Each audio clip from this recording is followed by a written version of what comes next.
Okay.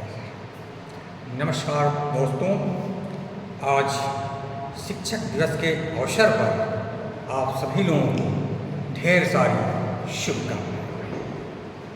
आज मेरा topic है भारतीय संविधान की प्रकृति, विशेषताएं एवं विदेशी स्रोत। इन सभी में से मैं बारी बारी से चर्चा करूंगा। तो सबसे पहले भारतीय संविधान की प्रकृति के बारे में मैं थोड़ा बहुत आज चर्चा करूंगा। संविधान शास्त्रियों ने विश्व के संविधान को दो वर्गों में वर्णित किया है: एकात्मक संविधान और संघात्मक संविधान। एकात्मक संविधान में सारी शक्तियां एक ही सरकार में निहित होती हैं, जो प्रायः केंद्रीय सरकार होती है।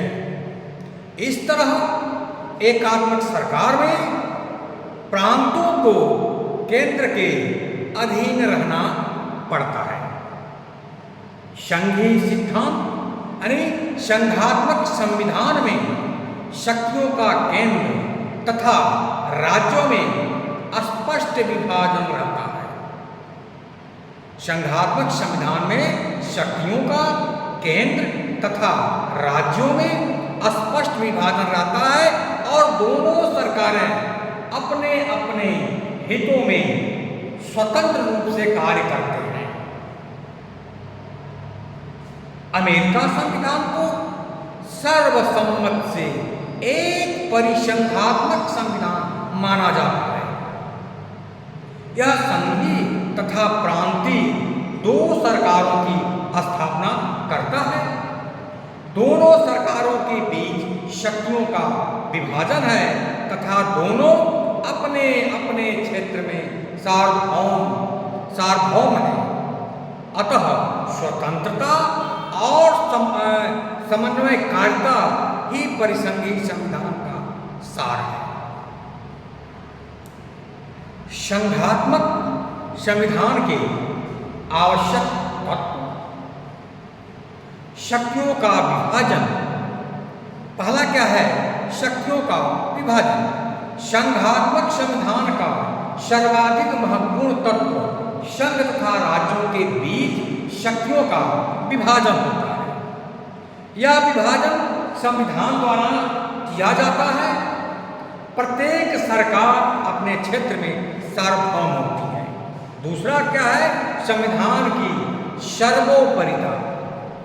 प्रोफेसर वियर के अनुसार संघीय सरकार के लिए संविधान की सर्वोपरिता अति आवश्यक है।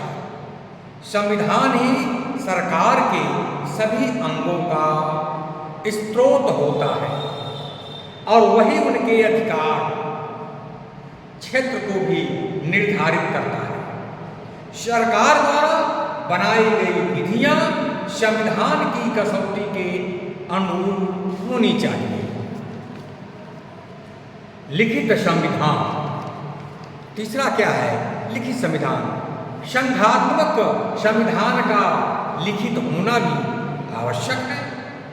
संघ राज्य की स्थापना की जटिल शर्तों का उल्लेख संविधान में ही होता है, अतः उसका लिखित होना आवश्यक है। संविधान की परिवर्तनशीलता।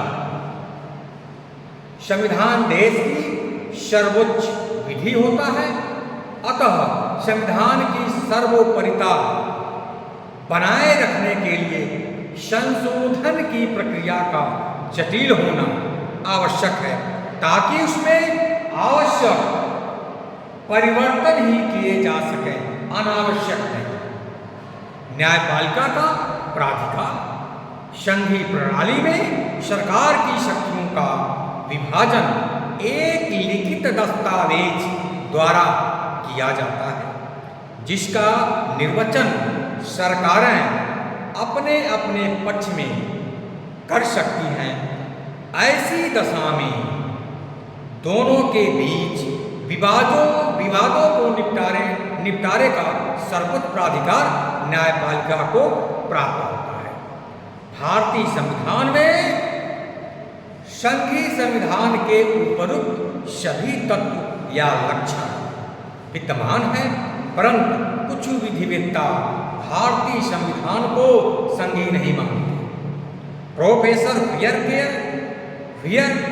के अनुसार भारतीय संविधान एक अर्ध संघीय संविधान है, क्विसी फेडरल। प्रोफेसर फियर के अनुसार भारतीय संविधान एक अर्ध संघीय संविधान है, क्विसी फेडरल।